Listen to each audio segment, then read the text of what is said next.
தமிழ்நாட்டில் நாகருக்கான மிகப்பெரிய கோவில்னா அது நம்ம கன்னியாகுமரி மாவட்டம் நாகர்கோவிலில் இருக்கிற நாகராஜா திருக்கோவில் தான். எல்லா கோவில்கள்லையும் வெளிப்பிரகாரத்தில் தான் நாகருக்கான சன்னதி அமைந்திருக்கும். ஆனால் இந்த நாகராஜா திருக்கோவிலில் மூலவரே நாகர் தான். மூலவர் இருக்கிற கருவறை ஆதி காலத்திலிருந்து இப்போ வரைக்கும் கூரையால் தான் அமைக்கப்பட்டிருக்கு. இந்த கோவிலோட வெளிப்பிரகாரத்தில் ஏராளமான நாகர் சிலைகள் அமைக்கப்பட்டிருக்கு. இந்த சிலைகளுக்கு பக்தர்கள் தங்கள் கைகளாலேயே பாலபிஷேகம் செய்து மஞ்சள் தூவி வணங்கலாம். இந்த நாகராஜா திருக்கோவிலுக்கு வரும் பக்தர்களுக்கு புற்றுமண் தான் பிரசாதமாக வழங்கப்படுது. இந்த புற்றுமண் 6 மாத காலம் கருப்பு நிறமாகவும் 6 மாத காலம் வெள்ளை நிறமாகவும் இருக்கும்.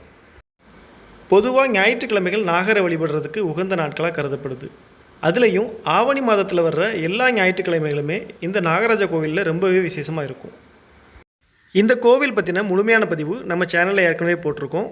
அதோட லிங்க் டிஸ்கிரிப்ஷனில் ஆட் பண்ணுறேன், மிஸ் பண்ணாமல் பாருங்கள். தேங்க்யூ.